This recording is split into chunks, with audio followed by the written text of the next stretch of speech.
લેવા દે 80 પોઈન્ટ મળી જો તમને 80 ને 80 ના જવાબ તમે આવડતા હોય તો બધા પોઈન્ટ તમારી ટીમને મળી એટલે વિચારીને રાઉન્ડ રમજો જો તારીખ આખરી થી જવાબ તમારે આપવો પડશે ખોટો બોલશો તો -5 બરાબર એટલે આ રાઉન્ડ તમે ગમે તેટલા પાછળ હશે તો માનથી જીતવા માટે તમારે તપશે ચાલો હાલો નયન ભાઈ ચાલુ કરી રેડી તૈયાર છો ને બધા કુરુક્ષેત્રના રણક્ષેત્રમાં કયા બે પક્ષો વચ્ચે યુદ્ધ થયું હતું બોલો રાઘવ પાંડવ અને કૌરવ તરત રાઘવ માટે તારીખ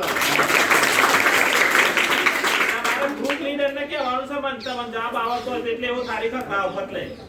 ચાલો સીધો તમારે બીજો નથી પ્રશ્ન. બોલવાનો પાછો ચંદ્રમાનો આકાર કયા પક્ષમાં ઘટે છે બોલો અનિતા નહીં પૂનમ ખોટો -5 નહીં તમારું કેવું જવાબ તો સાચો જવાબ આવે છે કોઈના ઓપ્શન ખોટો નહીં નહીં નહીં નહીં આવડે છે કોઈને કહી દઉં